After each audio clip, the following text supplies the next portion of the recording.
and welcome to the Culture Cast. I'm Chris Stashio, and I am joined by a newbie. He has his own podcast, but he has never been on this podcast before. Mr. Mark Begley, podcaster in his own right of the Wake Up Heavy podcast. Easy, girls. There's at least 2 portions here. Oh, first off, I want to thank you for apparently going to the Mike White School of Podcasting, where you just say hello.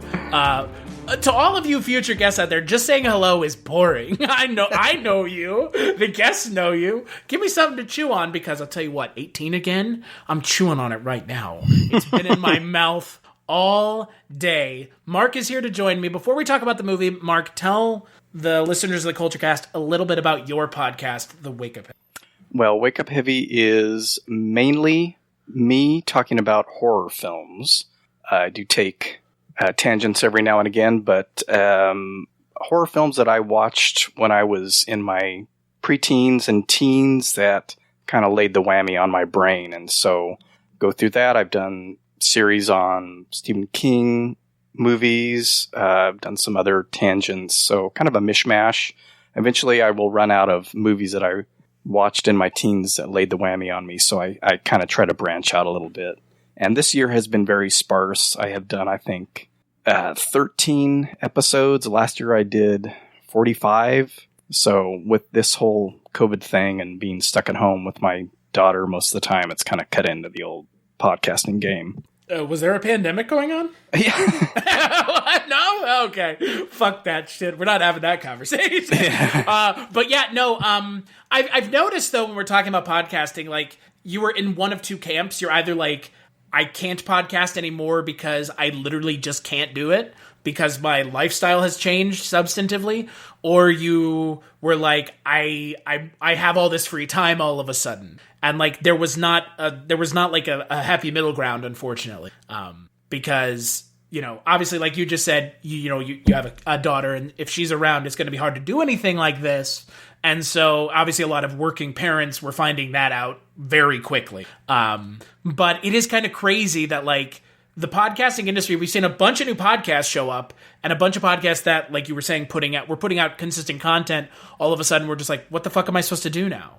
Yeah. Like, it's unfortunate. It really is. I was surprised, but my brain has been a little bit mushy. Plus, I don't have to do much with her here, but just having another person here has sort of kind of taken that the way I used to do, just kind of huddle in this room by myself with no one else around. And for some reason, I feel like I can't do that as freely. So, oh, sure. No, I completely understand. So you're here now, and we're going to talk about 18 again. So let's sit down and talk about the final Body Swap movie of December and the final Culture Cast of December. So, happy birthday to you.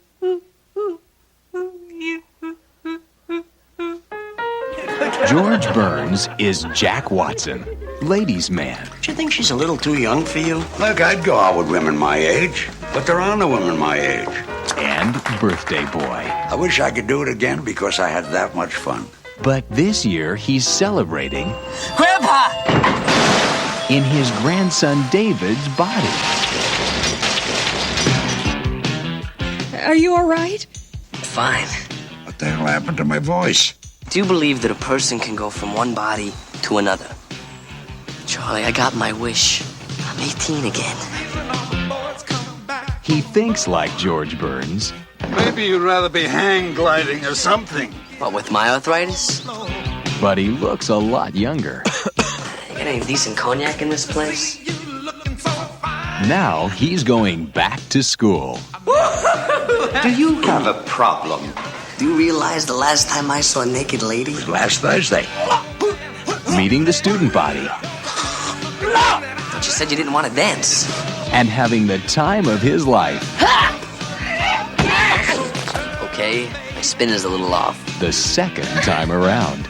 Well, you're honest at least. What am I doing? I'm cheating on my own grandson. You had it all. And now you really have it all. George Burns. Come back. I can't wait. Do you mind if I finish this cigar? Charlie Schlatter. Anything else you want to know, Professor? Don't hesitate to ask. 18 again. Sweet romance. The film is directed by Paul Flaherty. It is written by Josh Goldstein and Jonathan Pryce. It stars George Burns and Charlie Schlatter, and there's a whole bunch of supporting characters and some really, I would say, really recognizable actors that are in this movie that I didn't even realize were in it until I started watching it. But the movie, again, is a body swap movie, but similarly to a movie we were supposed to talk about on the last episode, but that episode unfortunately did not happen, Dream a Little Dream. It is less of a body swap movie and more of a possession movie. Right. Which is unfortunate, and I think that we'll talk about that. But Mark, you and I had talked before this podcast on Facebook Messenger a little bit about, this month and kind of this is not something that you're innately prepared to talk about outright. So I know you'd never seen this, but what did you think watching 18 again? Well, I went ahead and did a little bit of homework, and I wanted to be able to compare and contrast, even if for my own benefit. So I kind of made my daughter watch the rest of them with me. All of them? Except for Dream a Little Dream. But we started, basically went in chronological order. So started with Like Father, Like Son. Then now I have to ask you. So every time you mention one, just tell me what you thought. So Like Father, Like Son, what'd you think of that one? I hated it. Why did you hate it? It was just so flat to me the whole time. And Kirk Cameron was such a dud. And even Dudley Moore, who I enjoy and have enjoyed throughout the years, they didn't ring true as each other for me. And the whole body swap deal makes me anxious. And this I kind of realized after a while, like watching Seinfeld and other sitcoms where they're comedies of error. Right. Those really stress me out. And I just can't handle all of the situations that go bad, and this happens, and this happens, and this happens because he's a doctor, right? Right, and so they kind of stress me out a little bit. But I had her rate things with me, so I think she gave it two out of 5, and I was like 1 out of 5. I'm like, we're lucky we made it through this one. Oh man! And to kind of preface this, I didn't realize that your episodes for a couple of these were already out. I was thinking that they were for January and not for December. Sure. And so I started listening to the openings of both of them earlier today and was like, oh, they're way more positive about these movies than I am. And I started to feel like a kind of a curmudgeon or a movie snob or something because I could barely get through most of them. 18 again was the next because, like I started to say, we went in chronological order. For no other reason, but just to see how they kind of progressed, and enjoyed this one way more. And part of that was that it wasn't a body swap movie, so I didn't have to see George Burns running around acting like an 18-year-old, which kind of alleviated the stress a little bit. I kind of also was a whole we've booked ourselves into a position where we can't do that. Right. George Burns is 86 at the time? He's older than he's supposed to be. I know that because I was telling my daughter, okay, this guy's been around forever. He started in vaudeville. I mean, basically before there were even movies really. And, right. Oh yeah. I'm like, okay, 81. No, he's older than that. And then she's like, well, he's 81 because it's got to be reverse of 18. And I was like, oh, thank you, smart child. And, but I was pleasantly surprised that he got to lay in his bed in a coma through the whole movie. Spoilers for anybody who hasn't watched it yet. But then we watched Vice Versa, and that was sort of middle of the road for me. Interesting. I like to see what the gag is for the swap or for the switch or for the possession. So that had a nice opening there with that. And I was kind of confused until I realized, okay, this is going to continue on. And that guy is going to show up later on with that potion that he basically stole. And then I watched Freaky on my own because she's 13 and I wasn't sure of the content of that one. You made the right choice on that one. And I enjoyed that. Horror comedy is not really my bag. I enjoyed that one fairly well. It did stress me out a little bit because you've got to go through the whole confusion thing and explaining who you are and, having that whole scene where you explain to your friends or your family the thing that only you could possibly know as this person that's in this other body. And then I tried to watch Dream, a Little Dream today. I started it and again was happy that, like 18 again, it doesn't actually have the body swapping. We don't have Jason Robards running around acting like Corey Feldman. He's in dreamland through most of the movie. And I realized after about an hour, I'm like, oh my gosh, I have an hour more of this. I don't think I can do it. And I'm glad you turned it off because it was. The unfortunate thing is, and for as much as you watch Dream a Little Dream, let's take an opportunity to talk a little bit about it because I didn't get to talk about it at all. Mm-hmm. That episode ended up not happening. That movie, I couldn't understand what the fuck it was going for.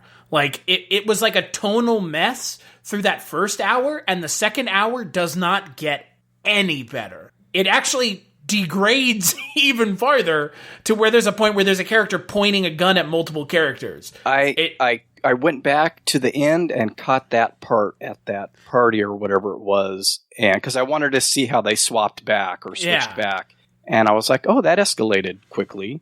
Yeah, and they never even explain how he switches back. Oh my god. Yeah. They're all kind of a mess when you get down to it. I think 18 again is a little less of a mess. Maybe because it's a little more simple. It's really just a vehicle for Charlie Schlatter to do his George Burns for a good hour and 15 minutes. And he does a pretty good George Burns. So it's actually really good, right? Like, I would say of all the people, and again, you've essentially watched as much this month as I have. So first off, I am so sorry. Second, I am so thankful. You didn't make me do it, so sure, I can't really say, Dimmy, why you do this to me? But sure, but at the same time, like, I would agree. Of all the movies I watched this month, even though this isn't my favorite one that I've watched, Charlie Schlatter captures George Burns, his essence, so believably that it almost negates all the other problems I have with this movie. It's such a charismatic performance. Yeah, I think out of all of them, he is really the only one that pulls off the, this person is inside of me. The other ones, like with Kirk Cameron, I didn't get, other than yelling. That's what adults do is yell. So he's just going to yell the whole time. That's all I got out of the Kirk Cameron being Dudley Moore, being dad in that. Judge Reinhold pulled off the, kid acting aspect pretty well. But in the wrong geography of the country. They're in Chicago and he's acting like a surfer bro. Like, that's the one... Like, that choice makes no sense to me because that's not the Fred Savage character, like, at all. Right. Yeah. He doesn't, to me, seem like Fred Savage. He's just doing the kid thing, which, that's the part of these that really can make or break it. And I know that in one of the discussions, you talk about how Big is not technically a body swap movie. It's basically the same idea, though, of having a 12-year-old inside of a grown-up body, and I think that Tom Hanks, does it the best with subtlety and small little, glances or just kind of tittering about something, as a 12-year-old. I think he plays it a little too young in a lot of cases in Big, but it's more realistic to me. He's not playing a kid. He's trying to be a kid. It's more of a, method or whatever you want to call it. But it comes out as more genuine to me than other just going, oh man, Dad, that's, I'm big. I have to go to your office now. Oh no, that kind of thing. Yeah. Which can get a little grating if they're not pulling it off. And Judge Reinhold pulls it off pretty well, but it still was fairly grating to me. Yeah, and then in Freaky you have essentially nothing. Like there is no, like, Freaky, as far as I'm concerned, failed the hardest this month because the body swap, like, the personalities never mattered because the character of the Blissfield Butcher was never given a personality.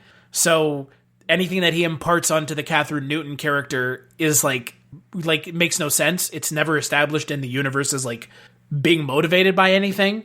And that's because that movie doesn't ever actually give you an opportunity to see the Blissfield Butcher as a character. He's just more of a plot device. And all he really, or she, has to do is sneer. Yeah. Like, drop your gaze, like tilt your head down a little bit and stare straight on. And you've nailed that character. And to be fair, for that movie, that's all it kind of needed. Because again, the character is such a cipher that it doesn't matter anyways. Like, you know, and it's unfortunate, but at the same time, I didn't expect much from from a movie like Freaky, but I was more impressed with it than I should have been. But for 18 again, like, you mentioned already the vehicle through which the body swap occurs. And this one feels the most organic and least on the nose, if that makes sense. Do you know what I mean? Yeah, it's kind of, it's really generic in a way. They crash through an antique store? And they blow out the candles at the same time. Right, yeah. Which is like one of the coolest shots in the movie, that doubling of them on the different sides of the... Oh, yeah. The big 81 candle is a little bit askew, so you can see, it's 81 on this side, it's 18 on that side, and nice lighting and slow motion and all that. That was pretty cool. And then, since it's not mystical or, they don't appropriate another culture to make it happen, I kind of appreciated that, because that sort of seems to be the norm in a lot of these things. Oh, yeah, they did it in Freaky, they did it in Dream a Little Dream, they did it in Like Father, Like Son, and in Vice Versa. Right, and even literally everything but this one. And if I throw Big in there again, it's a Swami or whatever in that deal. So yeah, Zoltar, right? That other, the magical, the magical Middle Easterners, the Orient, as they used to say. Sure. So. Or native, or Indian culture, as I'm assuming is what we were supposed to get from Like Father, Like Son. Yeah. But in this one, it's a little, like you said, it's a little generic, but like not in a bad way. Like, I kind of felt like, not saying that like this could quote unquote happen, but like the vehicle through which this movie gets them to body swap is so low key that when they swap back, because that's the thing, right? Like that's the crux of these movies is it's like a Rubik's Cube. You have to mix it up and then you got to get it back to the starting spot. And so how do they get there and then how do they get back? They have to do that thing twice. Right. And it has to be believable both times. And the problem with Freaky that I had with Freaky was like you being fucking stabbed twice. Like the second time someone has to die. And like they kind of play around with that in that movie. But in this movie, like it made more sense than like anything else has because it's so generic. Right. And for me, it takes a little bit, again, of that anxiety out of it. Like, are they going to be able to do it? And in, which one was it? In Vice Versa, they kind of try. He says the wish, but they don't realize that you have to both be holding the skull when you do it. And everybody else in the audience is going, you both, come on. It's not that hard to figure out. The only two things you really did was make a wish and you were both holding it. And then you've got, the people coming after and all that. And that's when I start going crazy. But the Like Father, Like Son thing made a little more sense because they knew what it was. They figured that out pretty quickly. It was just, okay, the crazy uncle is gone. So how are we going to get it back? And that problem was basically assigned to Sean Astin's character to solve. So less stressful for me.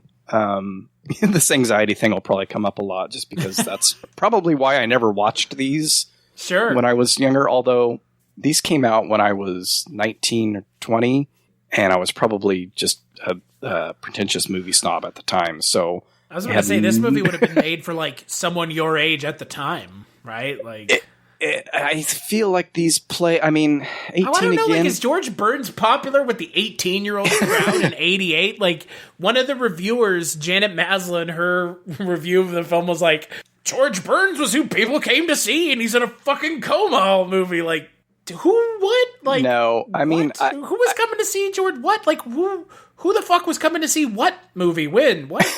He was, okay, so I grew up in the 70s, I was a kid in the 70s, and he was still very popular and very well known. I think he was on just about every variety show Plus all the stuff that was in syndication or I never saw like the old Georgie and Gracie show or whatever, like anything like that. But he would be on Lucille Ball's shows, whatever ones she had after I Love Lucy. You know, she had some shows in the 60s and 70s, and those were all on syndication. Or he'd be on The Love Boat or whatever. I remember seeing him in things like Going in Style and The Sunshine Boys when they played on TV. I would watch those with my dad.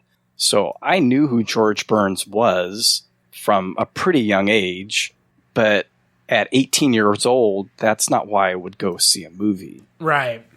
Maybe when I was 10 and he was in Oh God, but it really still wasn't to go see him. You know, it wouldn't have been, hey, Pops, take me to the George Burns show, you know?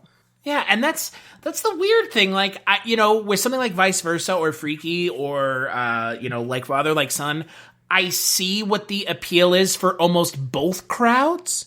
And with this movie, I don't. And Janet Maslin's critique, I would say, is correct if you were the people who were going to see this movie for George Burns. Because, like we've already mentioned, this is the Charlie Schlatter show. And he's fantastic as a 18-year-old, evoking George Burns. He's not doing an impersonation, but he's evoking him. Because, again, the George Burns character of Jack Watson in this movie is pretty much just George Burns. Right. It's just him doing his George Burns shtick, which is amazing. I mean, it's great. There's a reason why the man was a centenarian working and still, having a reason to be working and not just working because he needs to make money. And if you came to see this movie because you wanted to see George Burns, you are going to be disappointed. Yeah, I can't imagine that was very many people's motivation. Right, but, I think it was, 80s teen body swap, and this might get some septuagenarians in the theater as well. Those guys would probably be disappointed, but, they're not. I don't think they were the target audience. This is the one movie where I actually buy all of these people as family, from George Burns to his son, played by Tony Roberts. I can buy that. And there's early on when David comes back to the frat, he looks up and sees a picture of his grandpa there in the fraternity, because he's a legacy, I guess. And I think they manipulated the portrait a little bit because it looks like a very good mix of a young George Burns and Charlie Schlatter. So I actually had to look. I'm like, man, that, they did a really smart job of casting this, because he sort of looks like George Burns, And so I looked up old pictures of George Burns, and I think they kind of fudged the portrait in that scene a little bit to make it match even better. But I can buy those three as three generations of men in that family. As far as the rest, not seem like a big deal, but like it helps. These movies, you have to sell it. It helps, because in the other movies, I don't buy any of it. Now, it doesn't matter in Dream a Little Dream because they're not related. But Judge Reinhold and Fred Savage don't look anything alike. Dudley Moore and Kirk Cameron don't look anything alike. Dudley Moore has a British accent. Yeah, and they don't, so this, I can buy it. Plus, like we've mentioned already, Schlatter does a very good George Burns. Not like you said, not an imitation, but he gets that, the lip thing and the, like how Billy Crystal basically would do at George Burns. He has that, not as extreme, but it's there, and the squinty eyes and the doing the hands and stuff. It's good. It really does help sell that is him inside of there. And, I don't know if you've ever seen these videos. I think is it Wired that does them? But they bring like a vocal coach in, and they have him like sit on one side of the screen. On the other side of the screen, they're just showing clips from movies, and this vocal linguistics coach is like critiquing, actors going through performances, and like some of them they're doing imitations of like, Natalie Portman as, Jackie Onassis Kennedy, or, Daniel Day-Lewis as Lincoln. And he always talks about imitation and evocation. And with these body swap movies, evocation is more about giving you the sense that the person is there, but not an outright imitation. Mm-hmm. And that is what Charlie Schlatter is doing, because it's not an impersonation. Right. If it were an impersonation, I don't think this movie would work at all. I think you would be sitting and watching this movie going, what the fuck are we watching right here? Yeah, I mean, Which still... to some extent, like, I'm still sitting and wondering why the fuck is a movie about a George Burns in his 80s swapping into an 18-year-old's body, something that's coming out in 1988. But because it's here and we need to talk about it, so there you go. But it's a fucking weird premise because, again, it's 88. It's George Burns. Right, and there isn't a lot at stake in this one, which probably would make it the most boring of the group that you selected. Again, for me, it kind of let me relax a little bit, but when you think about the all of a sudden, like there's like stakes all of a sudden, and then it's like, what? They come out of nowhere, right? But they're not like having a kid in his dad's body who's a surgeon stakes, or a kid in a dad's body who's the I can't remember what Judge Reinhold's position was, but he was pretty high up in that. Generic businessman. Yeah. Ad executive, as they would like to say. In that, obviously pretty major company in Chicago. Those are higher stakes. This is just, I'm 18 again, and I'm back in college, and I don't really have many problems to solve for this kid other than maybe he needs some self-esteem. But that doesn't even pan out because he doesn't know that any of this happened. He's been in a coma. Oh my God. Thank you for bringing it up because it has driven me fucking nuts since I watched this movie. What? Was it all a fucking dream? It wasn't, but, like, it's treated kind of like it was. Well, I for me, it was like, okay, they crashed through the stained glass and effectively swapped back. Again, because they spoilers. touched hands and they crashed. Right, touch hands and crashed again through glass. That may be part of it. And since David was in... George Byrne, I forget the character's name. Jack? Jack, yeah. Okay, so David was in Jack's body this whole time, but Jack was in a coma. So, in effect, David was in a coma. It seemed to me he had no recollection of anything. He didn't realize that his body had been inhabited by his grandfather this however many weeks or days or months it was. And so he doesn't ask why his mouth tastes like fucking cigar? Or any, his kind of new relationship with the girl he's been pining for the whole time. Stuff just sort of happens and he doesn't really question it. It's not so out of the ordinary that it's like, what? The only thing that might tip him off is why his nemesis, palms $1,000 in his, or, puts $1,000 in his palm after he wins the race. He's like, well, why is he paying me? Second body swap movie with a foot race. I don't understand what the fuck the obsession with foot races is. I would have thought Like Father, Like Son would have been the only foot race I would have to watch this month, but I've seen 4 goddamn foot races now, because not only do you have to have one in a movie, you have to have another one. Right. I was thinking about that today, because when my daughter and I watched those, we're like, oh, hey, we're trying to find all the connections. Like, oh, this has got track in it too. And I think it's just the easiest thing to have maybe a non-sports kid do. Yeah, because Charlie Schlatter is a not like a big buff dude. He's like he's fairly slight. You know what I never understood about this movie until it got to the very end? Charlie Schlatter's character is supposed to be like a sensitive kid. Like, he's like wants to go in. Yeah, he wants to like go into art and be like an artist, and like they do a really shitty job of letting you know that early on, because like he's in a fraternity, right? And you don't really get the sense that this character is like the good guy character that he is, because like I genuinely get a sense that the Charlie Schlatter character, when he's playing himself, not when he's being inhabited by someone else, is like a good person, right? Who just is not interested in things other people want, because that's just not who he is. And that perception is the problem more than anything else. But the movie does a really bad job of cluing you into that. I think there's a lot of things that they miss out on cluing you in on.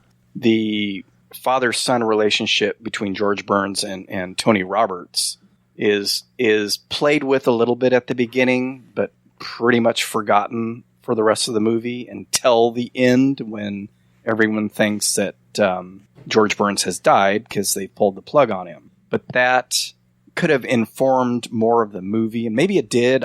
This isn't a projection booth where we've read the scripts and the different drafts of the script and seeing different cuts of the movie and all that kind of stuff. It just seemed like there's an issue between father and grandfather. He's always treated him poorly. That's brought up. It's implied and even said kind of explicitly. You kind of get the idea that dad is also doing that to son Charlie Schlatter. Having him be an accountant in this family business, which he probably doesn't want to do because he wants to be an artist. But none of that stuff is really drawn very. It's all drawn very thinly, and at the end we get a reconciliation, and then George Burns finally says, "Well, have you ever asked David what he wants to do?" And so it's all wrapped up, but it wasn't a big part of the movie to begin with. So there's lots of those things where they didn't really flesh stuff out. It just seems like it became a vehicle for the Charlie Schlatter show.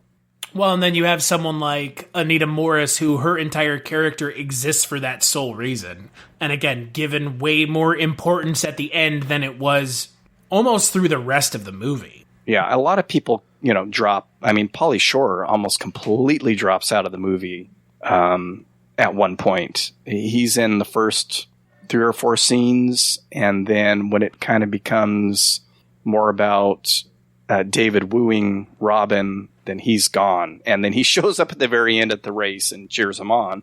And, I'm not saying that more Pauly Shore would have been better, but I was happy to see that he wasn't the weasel in this. He was just kind of a normal dude. So I could have borne with more Pauly Shore in there.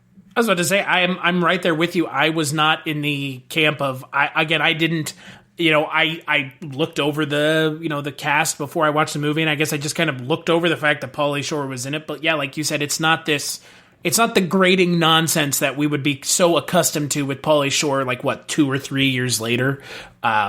And he's good enough, but yeah, it feels almost like everyone is not given enough to do other than Charlie Schlatter. And again, Charlie Schlatter is good, but what's the point of having a whole movie about a guy, You want to do this as a 2-man show? Because this could have worked as a 2-man stage show.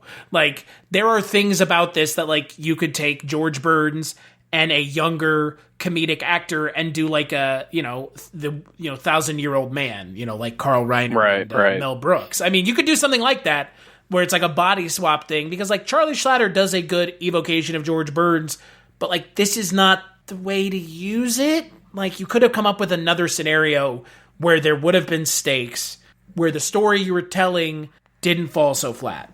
Yeah, and even with the young wife, George Burns, gold digging wife, it's still not. I mean, you got to know what the scenario is here, right? It can't be any surprise that she's going to fool around while he's in a coma.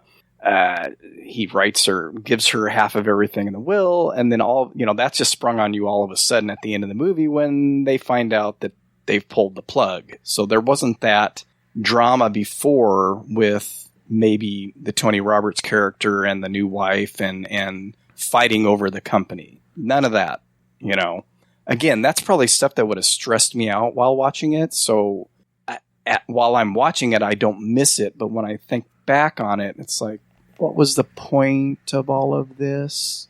Again, there's no struggle. There's no real relationship to mend because the grandpa and the grandson are on good terms at the beginning of the movie. They like each other. Yeah.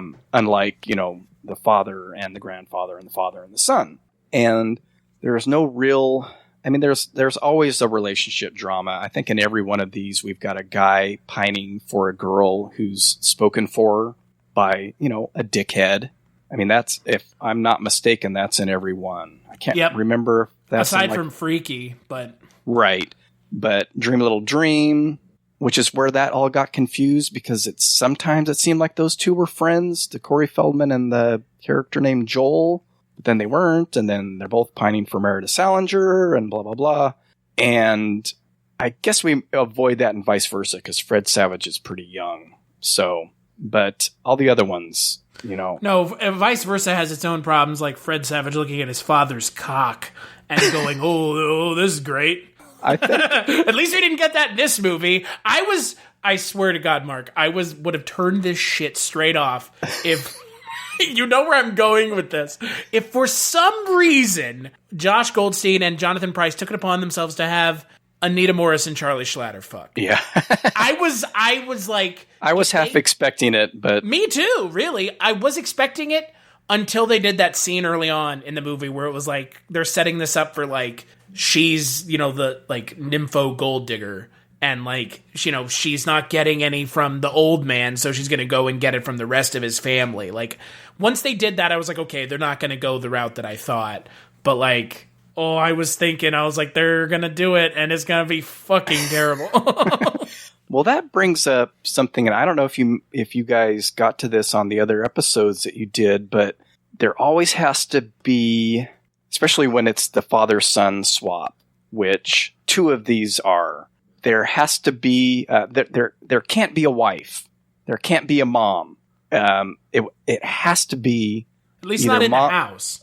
Right. Mom is dead, or there's a stepmom, because otherwise you've got to confront that Oedipal scenario where I'm in my dad's body. My dad is married to my mom, and my mom is going to want to do it with me. And so these basically avoid that altogether. I can't remember what each scenario was, but I know that there was not a mom present in like Father Like Son. There was not one present in vice versa. Oh, she was present, but she was remarried, so she wasn't in the house. But to be fair, in vice versa, Judge Reinhold's girlfriend almost kisses Fred Savage as a Judge Reinhold's in her body. It has to be. It has to be somebody else. Yeah. Not that it can't be somebody, but and then you got to watch with the age thing, which was always the part. And again, I know that Big isn't really included in this, but that's always the part in Big where you're going, you're fucking a 12-year-old.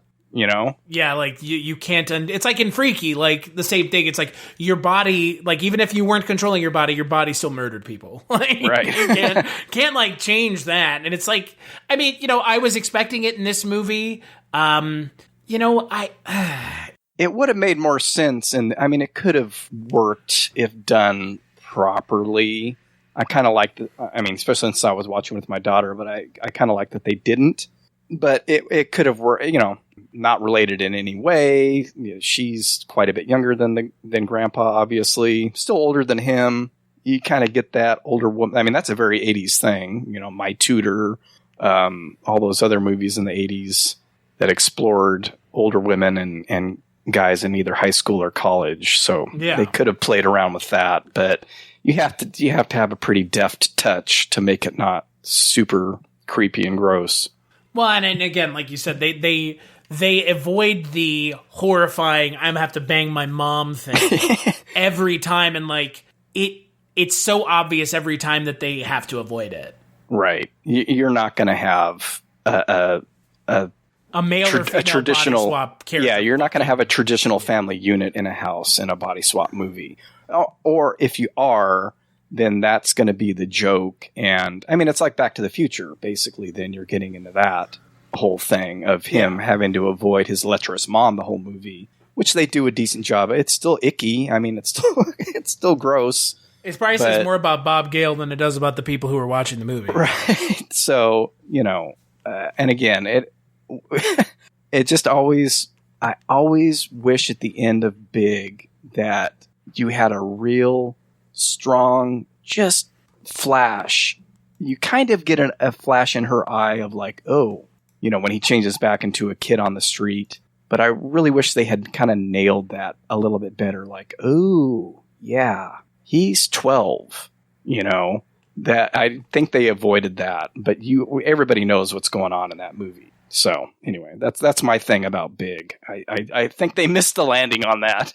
I have very little interest in watching it now because I mean, again, like in Vice Versa, like it made me uncomfortable to hear Judge Reinhold pretending to be Fred Savage, looking at his dick and being like, "Whoa, great!" Yeah. Like I don't want to imagine like what that looks like when it actually happens because what you've effectively has described to me is that scenario from Vice Versa, but he does fuck the lady. Yeah, and it's like right. It's like, oh man, right? Because that was the thing in Vice Versa that this movie doesn't do is it doesn't plumb the depths of like, well, you're a kid in your dad's body, so you could bang the girlfriend, but your dad's in your kid body, and he is with the girlfriend in his body normally, so he wants to get with her too, and like. They don't go there in any of these movies, thank God. But like, I don't like that they even open that box up even a little bit. Yeah, did they not do that in Like Father Like Son too?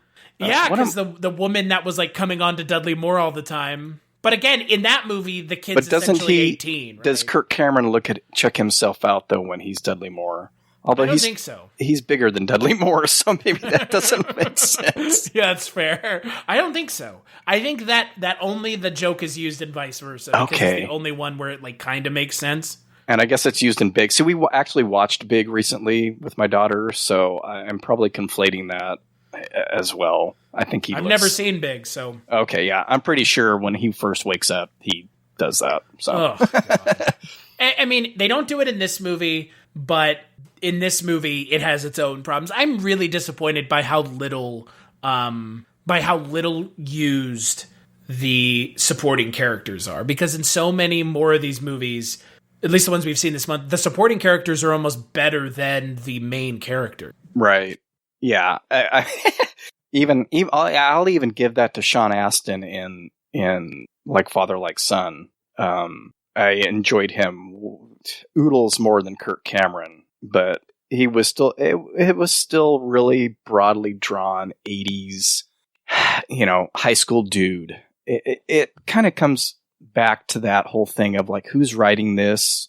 Who is writing these things? These aren't people with their fingers on the pulse of teen culture at the time, and nothing drives me battier than really awful faux teen dialogue in movies. It's a little bit easier to get away with in an 80s movie since I'm so far removed from it now, but generally none of it rings very true. So that was kind of also nice to avoid that in 18 again, because he's using old-timey slang and things like that, and not, we don't get to see George Burns going gnarly dude or something like that. If they had made this movie in 2020, if they could make movies in 2020 with like an old man in a young guy's body, like it would totally work. It's like the fucking Macklemore song Thrift Store. Like, oh, I'm going to just dress like I did back in the 70s, and like you totally get away with it.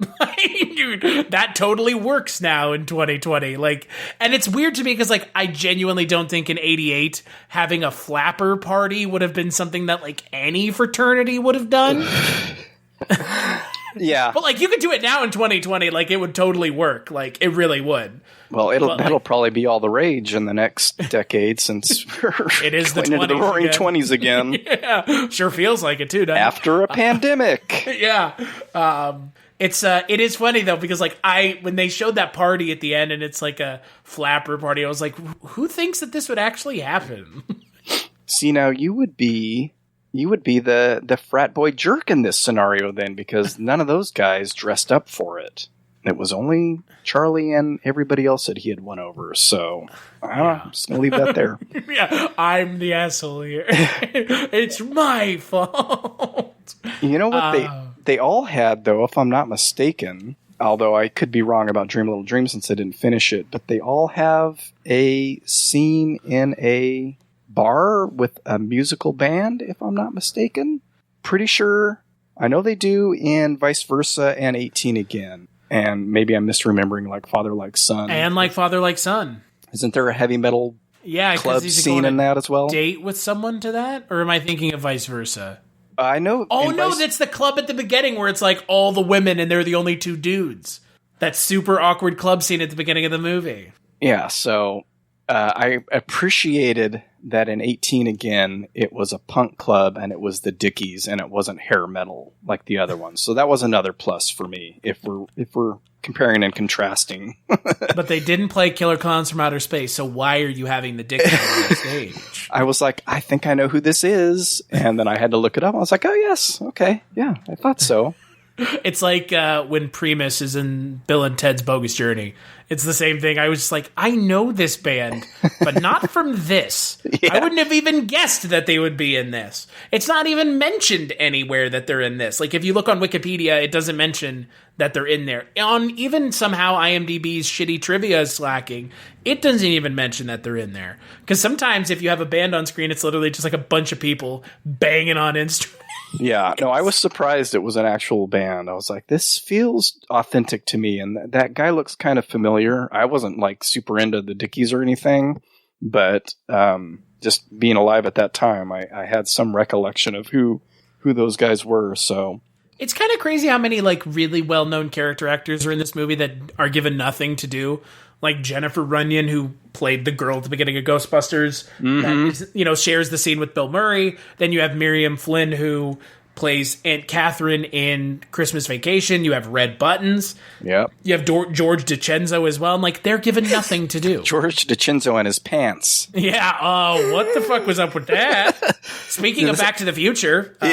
Yeah, exactly. It's funny because, again, watching these with my daughter, with Jennifer Runyon, I was like, okay, she's in very briefly at the beginning of Ghostbusters, which we've watched together. She couldn't really remember that. And I said, okay, she's the girl in the Amish episode of Murder, She Wrote. And she's like, oh, yeah. So I get to throw all the Murder, She Wrote references at her because we've been watching there. That's probably what my wife and daughter are doing right now is watching reruns of Murder, She Wrote on Peacock. So, Man, I've never delved into that show.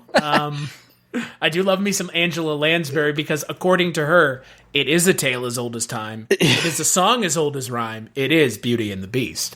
It is weird that Jennifer Runyon's kind of like known for one thing, and it's like such a small thing to be known for. Yeah, but it is such an iconic thing. Like when I saw her, I was like, I know her from something, but I don't think I've ever seen her in anything else other than that one thing. And then when I looked up what it was, I was like, oh, that makes perfect sense. Kind of like Miriam Flynn. I have seen her in almost nothing else other than the vacation movies. Yeah.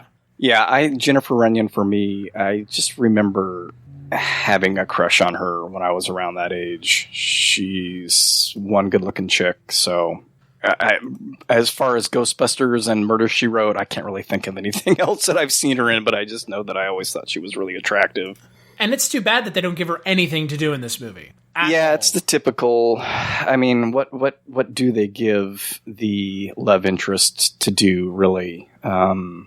Meredith Salinger, again, not having finished that one, it seems like she has a little bit more. She's given a lot more to do, but that's because it's like somewhat hinted at that like she is body swapped too, right? But she doesn't like realize it. Yeah, that seemed really weird to me. I'm like, is she ever going to think that she's Piper Laurie, or is that just not going to happen? And I didn't wait around to find out, but that seems strange. Like he keeps going up and trying to make her remember or recall that she's Gina. Sure. Which causes problems with the girl he's dating and causes problems with the guy that she's dating, blah, blah, blah. And I can't, like Father, Like Son, who's the love interest in that? I don't remember. I have no recollection. Stockard Channing. Not Stockard Channing. She seems a little old to me. Not Stockard Channing. What the fuck is her name? She looks kind of like Stockard Channing.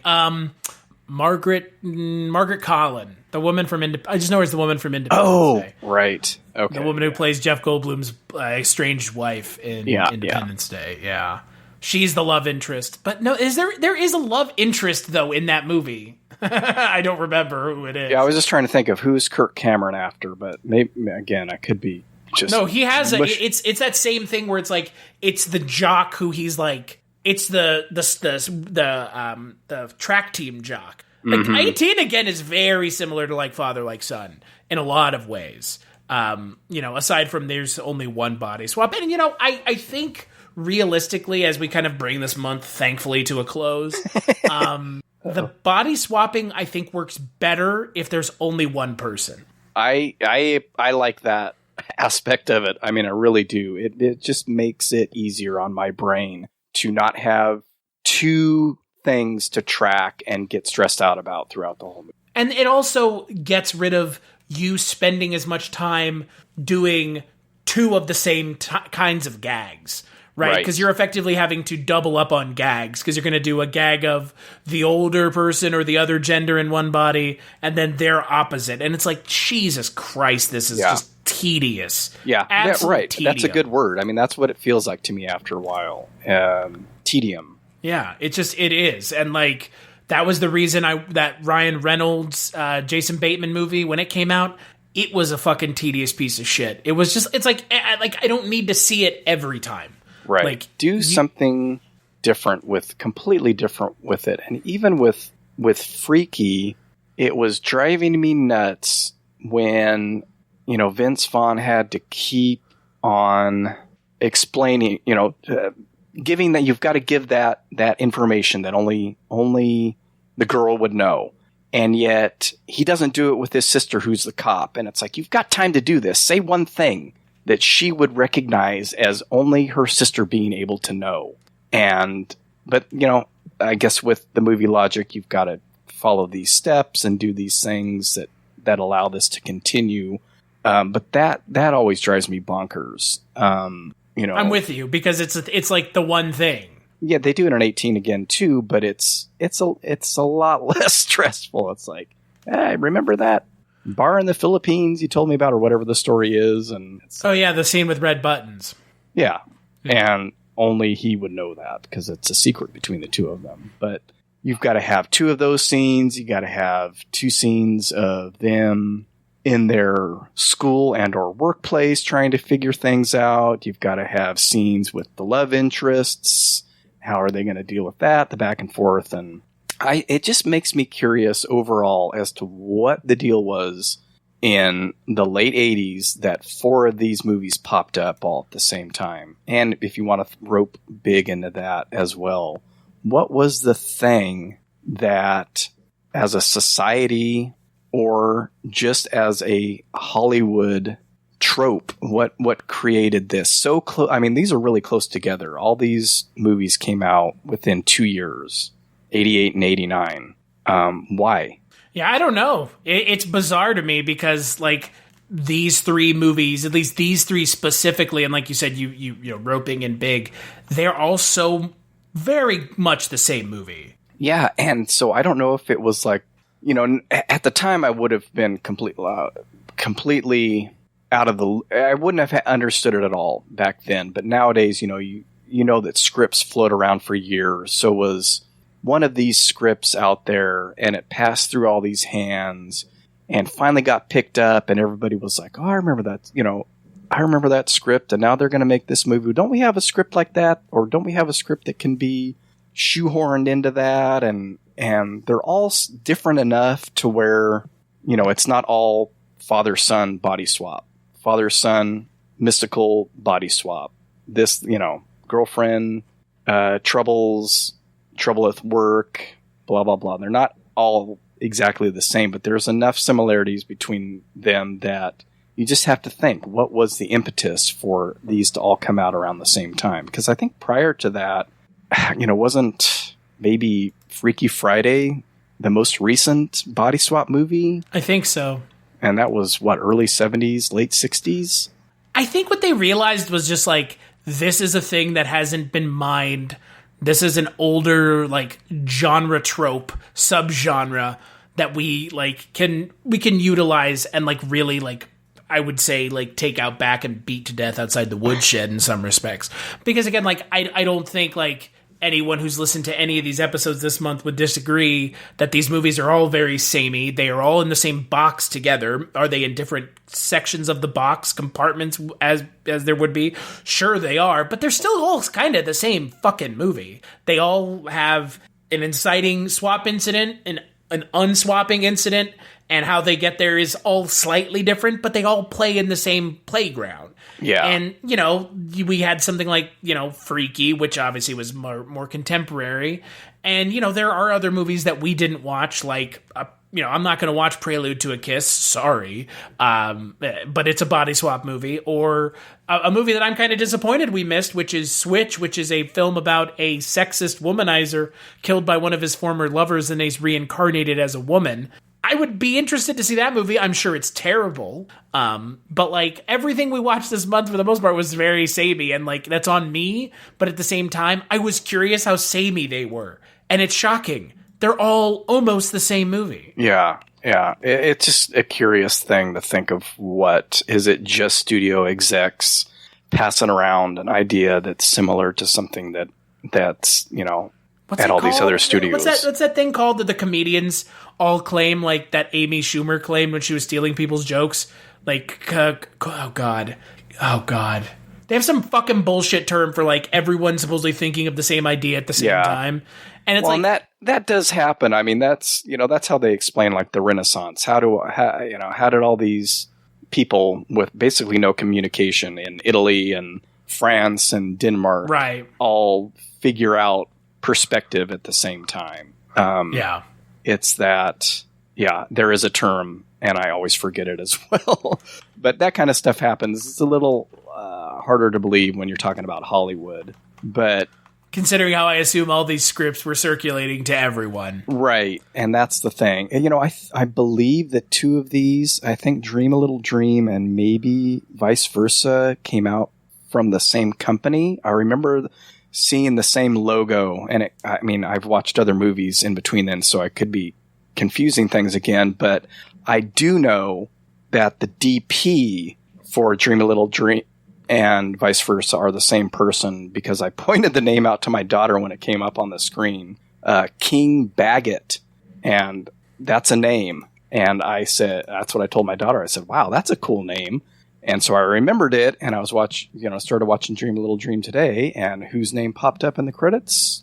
King Baggett. So he DP'd both of those films, and I believe they both came out from Artisan Entertainment or something like that. So that kind of throws a little wrench in thinking that all these different studios came up with these different ideas, since the same studio put out two of these. We saw how good of a job you did on the photography on the last film. We're going to put you on this next one. I realized, I don't know what it was, something at the beginning of that movie struck a chord with me, and I thought, this scenery looks familiar. And so I got on IMDb and saw that it was filmed in Wilmington, North Carolina, and I was like, oh, that's it. This is very Blue Velvet-y. And because I've watched Blue Velvet God knows how many times, sure. And I just kind of recognized the tree-lined streets. And so that's sort of what kept me going for as long as I made it through the film, was just, I wonder if I could see some Blue Velvet settings here. But other than that, it was a turd, and I stopped at an hour in, and I don't think I'll ever finish it. I didn't make my daughter watch that one. I was like, I want to try and squeeze this one in today. It is the worst of the month, and then some. Well, maybe I do need to finish it, because I absolutely hated Like Father, Like Son. So it's worse I than found that. Like Father, Like Son to be mildly interesting. So. Mildly. Yeah, I need to finish the episodes. I didn't realize they were up, so I want to hear more positive things about Like Father, Like Son, and maybe I'll appreciate it ever so slightly more. the thing that we didn't get to talk about with Dream a Little Dream that was so disappointing was the fact that Victoria Jackson is in it. Yeah, that was really weird. That I was like, okay, is that his mom and dad, or his sister and his dad? Because I don't think that she and Alex Rocco are in the same age range. Nope, I don't think so. So that was another thing that kind of threw me off. Yeah, it was it had a lot of, and I took it as I'm not really paying attention to this movie, so I think I'm missing stuff. And then I realized, no, I think there's just a whole lot that's not being explained here and is really strange. And as much as I used to have a crush on Meredith Salinger when she was in Natty Gann, and I can say that because she and I are roughly the same age. Yes, watching this now just seems really kind of gross. So, well, yeah, it's Dream a Little Dream was the absolute just worst of the month for me. And so I'm going to ask you, since you actually watched everything, of the things that you watched this month, which is everything but Dream a Little Dream, all the way through at least, which would be the movie that you walk away from this month saying like, oh, that one's pretty, actually pretty good? I would have to go with 18 Again. That I watched it twice and didn't, hate the idea of having to watch it a second time for this show. So, it had a warmth to it. It had a little easy charm. He was very charming throughout the film. He was easy to like. Charlie Schlatter. Of course, George Burns was good. One thing we didn't mention was the voiceover was a little bit hokey. Throughout the voiceover was like the barest minimum that they did. They were like, George Burns is in this movie very much, huh? Like, what can we do? Oh, some like ADR. Okay. Just get George in here for like an hour. Yeah. Some of it landed okay, and a lot of it was just really unnecessary and hokey. But that is one I could actually see if for some reason my daughter somehow, if we caught it again on TV, we would probably sit through it again. I can't imagine for the life of me, except at gunpoint, watching Like Father, Like Son again. Vice versa would be my probably second choice out of the three that I watched completely. So 18 Again, Vice Versa, Like Father, Like Son on the bottom. Dream a Little Dream is such a weird thing, and I didn't finish it, but I would probably still place the hour that I did watch above Like Father, Like Son. Yeah, I thought I was hoping I would walk away from this month saying Freaky was my favorite, and it wasn't. I would actually probably go with this movie because it seemed to be the most genuine of the bunch. Freaky I would have to probably put in just below 18 Again. It's probably the movie I am more likely to rewatch just because it's a horror movie and it's contemporary, but it again, after seeing so many of my mutuals on Twitter really raving about it, I was a little bit disappointed, but I kind of expected that as well, knowing that it leaned heavy on the comedy. And it leaned heavy into every other horror movie ever made, because now when you make horror movies, you have to apparently wink at everyone all the time. Right. Yeah. No, I think that was one of the few notes I wrote down for it was like, okay, there's the Halloween nod. There's the Friday the 13th There's the Halloween nod in the first 2 minutes of the movie. Yeah. And the Halloween nod. And I know it was supposed to be called Freaky Friday the 13th originally, so you get the countdown of the days, because I thought that was weird. If I hadn't had just read that, I was like, why are they counting down to obviously Friday the 13th? But it made sense after reading that. That would be up there right with 18 Again, but probably the movie that I will actually watch again unprompted. I would decide, well, maybe I'll give this one a fair shake. If, like, let's say that actress is in another film that I really enjoy or something like that. So. What would you give 18 Again out of 5? Well, let me look at my notes because we scored it. I can actually give you my rating and my daughter's rating. Oh, there you go. And the average of the two is just as good. And we're kind of rough. We're stingy on our scores. So we both gave it a 3 out of 5, which for me is not incompetent, was fairly well made, had some interesting scenes, had some good... I can't complain about the acting at all in this one. There just wasn't enough of it. It is possible that I would watch it again. That's sort of what a 3 means to me. And I think for a lot of people that's sort of a low score, but it's just basically, this was a decent, well-made movie. That's what I would give it. I would give it a 3 as well. I'm right there with you. I mean, as far as I'm concerned, there are good enough things in this movie to warrant watching it again, but the problem with the movie are the failings are the things that I wanted more of, not things it didn't do right. Right.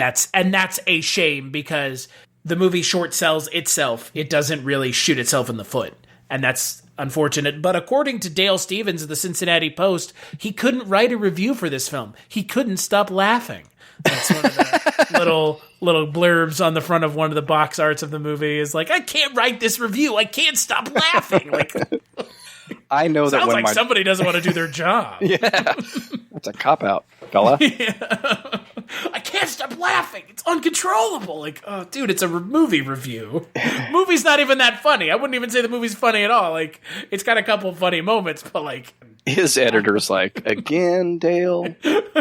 How many movies, Dale, are you going to claim you can't fucking review because you can't stop laughing? Maybe you need to go to the doctor.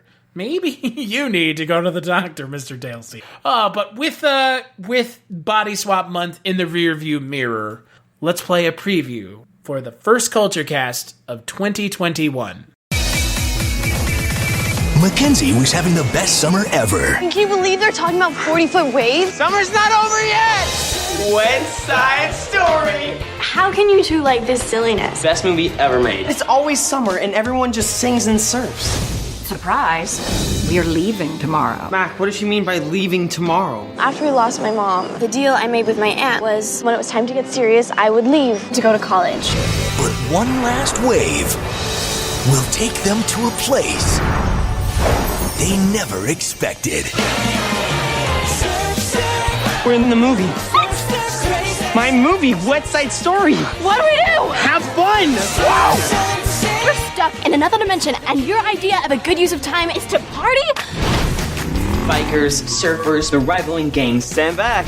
Big Mama's is a perfect hangout. We want it all to ourselves. That might not probably happen. Excuse me. Excuse me. Excuse me. Excuse me. What? My entire future depends on us getting out of here. When will we get another chance to be in a movie? Now, Something's not right. they're changing the movie. Layla and Tanner were supposed to fall into each other's arms. But instead they fell into our arms and now they're into us. We changed the movie. We changed the movie. And if they don't change it back, it may change them. What are we gonna do? You're singing. I'm singing. Stop! I can't stop. What does that mean? We're morphing into the movie. And they'll never get home. It's your hurry to grow up and leave. Every minute that I'm here, I'm not doing what my mom wanted. Ross Lidge and introducing Maya Mitchell. The Disney Channel original movie, Teen Beach Movie. Premieres Friday, July 19th at 8, 7 Central on Disney Channel. That's right, on the next CultureCast 2021, we're going to be talking about Teen Beach Movie. Why? Because we're going to be talking about Disney Channel original movies in January. Why? Because they're great. Do you believe me? No. Will you? Yes. So that's all that matters.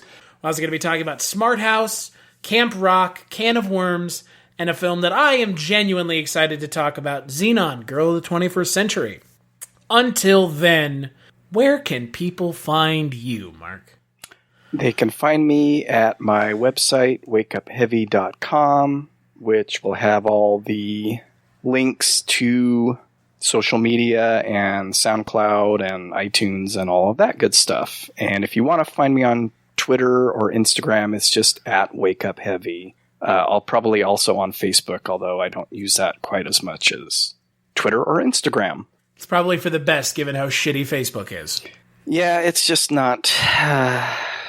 I don't know. It's not conducive to one's. It's not conducive to one's mental health. Yeah. It's a nice way of putting it. Yeah. And as for me, you can find me on Twitter at Christmas Claus. I'm probably not going to change it at this point. We'll just write it for another year.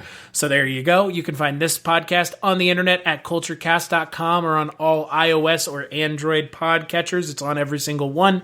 We also have a Patreon, patreon.com/culturecast. $1 is all it takes to get bonus content. So, hey, $1's not much, is it? I don't know. Maybe it is. $600 seemed to be too much for some people, so maybe $1 is important. What do I know? I'm not worth $34 million.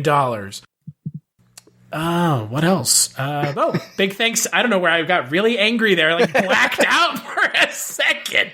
I full on blacked out. Who did you body swap with, Chris? Mitch McConnell. Oh, God. He looked in the mirror. Do us all a favor. He body swapped with me, and then he looked in the mirror and said, "My God, what have I done?" Oh, no. But yeah, and big thanks to you, Mark, for joining me. It was, thank you for having me. Wasn't the worst first outing, all things considered. It could have been worse. But yeah, it could have been Disney original Beach Bum Month. Teen Beach Movie is a Disney Channel original movie that is a send-up of teen beach movies from the 40s and 50s. I'll have to check it out. See what I mean? It doesn't sound as garbagey as it really could have been. Like, it's supposedly really good. So there you go. But so big thanks to you for joining me this month. And make sure to check out the next episode and stay safe into the new year doing nothing.